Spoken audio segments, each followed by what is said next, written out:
Update news. यवतमाळमध्ये शिवसेनेच्या 2 गटात राडा, खासदारांच्या सत्काराचा कार्यक्रम उधळला। यवतमाळमध्ये आज शिवसेना उभाटा गटातील अंतर्गत संघर्ष उभाळून आलाय। नगर परिषद निवडणुकीतील पराभवाचा वणवा आता थेट रस्त्यावर आला असून खासदार संजय देशमुख यांच्या सत्काराचा कार्यक्रम शिवसैनिकांनीच उधळून लावला। काय आहे नेमकं प्रकरण? नगर परिषद निवडणुकीत शिवसेना आणि काँग्रेसची युती फिसकटल्याने शिवसेनेला पराभवाचा सामना करावा लागला। या पराभवाचे खापर फोडत पक्षातून हकालपट्टी करण्यात आलेले संतोष ढवळे यांनी खासदार संजय देशमुख आणि जिल्हा प्रमुख राजेंद्र गायकवाड यांच्यावर टीका केली। याच वादातून आज यवतमाळच्या उत्सव मंगल कार्यालयात मोठा राडा झाला। मैदानात काय घडलं? खासदार संजय देशमुखांचा सत्कार सुरू होण्यापूर्वीच जिल्हा प्रमुख राजेंद्र गायकवाड आणि किशोर इंगळे यांच्या नेतृत्वाखाली शिवसैनिक भगवे झेंडे घेऊन त्या ठिकाणी धडकले। आक्रमक शिवसैनिकांनी मंचावर चढून खासदारांचे बॅनर फाडले आणि जोरदार घोषणाबाजी केली।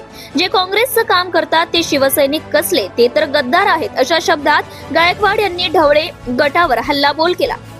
तर दोनही गट आमने सामने आल्याने शहरात तणावाचं वातावरण निर्माण झालं होतं। अखेर अवधूतवाडी पोलिसांनी घटनास्थळी धाव घेत कार्यकर्त्यांना पांगवले आणि परिस्थिती नियंत्रणात आणली। मात्र या राड्यामुळे यवतमाळ शिवसेनेतील गटबाजी आता टोकाला गेल्याचं स्पष्ट झालंय। प्रतिनिधी सय्यद मतीन, यवतमाळ। शिवसेनेतून संतोष ढवळे याची हकालपट्टी झालेली आहे आणि ती हकालपट्टी झाल्यानंतर हा हरामखोर संतोष ढवळे बेताल वक्तव्य करत फिरत होता। इथं खासदाराचा अपमान करायच्या हेतून इथं येणं खासदाराचा कार्यक्रम ठेवला फोटो लावून। खरं तर त्याला अधिकार नाही, शिवसेनेचे खासदार संजय देशमुख यांचा फोटो लावायचा सुद्धा अधिकार नाही, पण हरामखोर शिवसेनेचं नाव घेतो, बाळासाहेबांचं नाव घेतो आणि स्वतःचं पोट भरतो। अशा हरामखोर कार्यकर्त्याला शिवसेना स्टाईल दाखवायला इथं यवतमाळ जिल्ह्याची शिवसेना आली होती। काय नेमका प्रकार इथं आज या ठिकाणी झाला?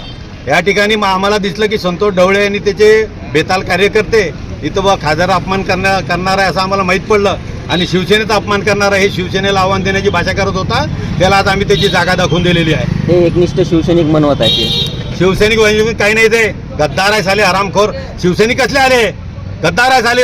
इथे पंजाचं काम केलं, इथे या नगरपालिकेच्या निवडणुकीत इथे नगराध्यक्षाच्या विरोधात पंजाचं काम केलं, सीटा इथे यांनी पंजावर उभ्या केला। ते कशाचे शिवसैनिक आहे? गद्दार आहे साले, प्युअर गद्दार आहे, हरामखोर। आता याच्या पहिले साले ना 15 वर्षे मदनेरावचे पाय चाटले या संतोष ढवळे ना, आता आज मोगेचे पाय चाटले, आज बाळामासाहेब मांगुळकरांचे पाय चाटून राहिले। हे साली शिवसैनिक आहे का हरामखोर? अजूनही ते शिवसेनेत आहेत का? हो, हकालपट्टी झाली त्याची, अधिकृत सामनामधून घोषित झालाय। संतोष ढवळे यांनी त्याच्या सहकार्याची हकालपट्टी झाली आहे म्हणून, आणि आता त्यांनी शिवसेनेच्या नादी लागून हा इशारा देत आहे। Subscribe now and press the bell icon. Never miss an update.